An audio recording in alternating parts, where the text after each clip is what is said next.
Another finals update here on AFL.com.au. We're at the MCG, where Collingwood will host West Coast in tomorrow night's semi-final. Now, the Eagles have just had the rare opportunity of training on the MCG. As we know, they have an atrocious record here, but they believe that their experience on this ground, despite the fact that a lot of it has been losing experience, will actually come in good stead for tomorrow night's match. Now, the big story out of the Eagles team is the selection of Matt Rosa. He's missed a couple of weeks, as we know, with a broken collarbone. It's really a remarkable comeback, and he certainly looked in fine form during this training session, which the Eagles have just completed. They have lost Beau Waters, though, with a foot injury. He is a big out. Let's hear what assistant coach Scott Burns had to say just a short time ago.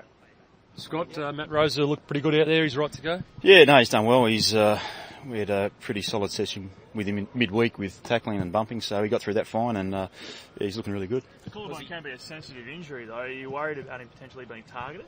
Well, he's out there fit, so if he gets targeted, he gets targeted. If he's not ready to go, then we wouldn't play him, so we were pretty confident that he'll be no worries. We're really keen here just to get to the G. We're wrapped with the experience we got last year here in two finals games, and we just want to attack the ball and body as hard as we possibly can. Now, across town at Gosh's paddock, just literally across the train tracks, the Magpies have had their final training session ahead of tomorrow night's match. Dane Beams, all eyes on him. He had a scan last Saturday after the loss on Friday night. We heard at the time that it was a corked calf. He then was on light duties at training earlier in the week, and he again didn't do much today, although it was a fairly light session, it must be said. We are told by Ben Hart, the Magpies assistant coach, that there is nothing too much to worry about with Dane Beams. As we know, they have made that change with Elliott coming in for Sinclair, and also Goldsack returns, as we know the skipper Nick Maxwell is missing.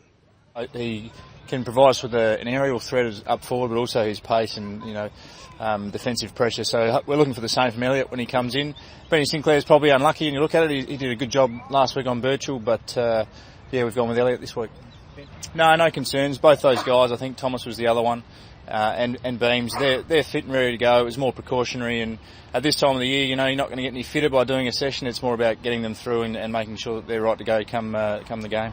We talk a lot about resilience of a group, and I think this group, not just this year but in the past, has showed that when they've been challenged or something's been put to them, they will respond, and we're looking for that, and hopefully we'll get it. It's been a tough week, as we say, but it's great to be able to get out in the park on a Saturday in a final, and we're looking forward to it.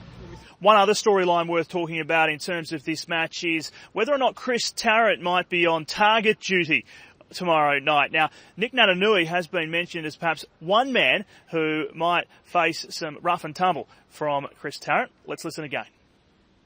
It's the way that Chris plays his best footy, I think, is he's aggressive. And whoever he lines up on, I'm sure at times he'll be putting his body into them, as forwards do that as well. They put their body into defenders. So it's not. It's probably something that we expect from our guys, is to be physical and to try and stamp themselves. And I don't think too much worries Nick. You might have to be careful, roughing Nick up a little bit. But look, it's finals. There's going to be plenty of nil at the start and throughout. Yeah, perhaps one battle that will be worth keeping an eye out for. We are looking forward to the match. West Coast and Collingwood here at the G tomorrow night. More finals news as it happens on AFL.com.au. Click back soon.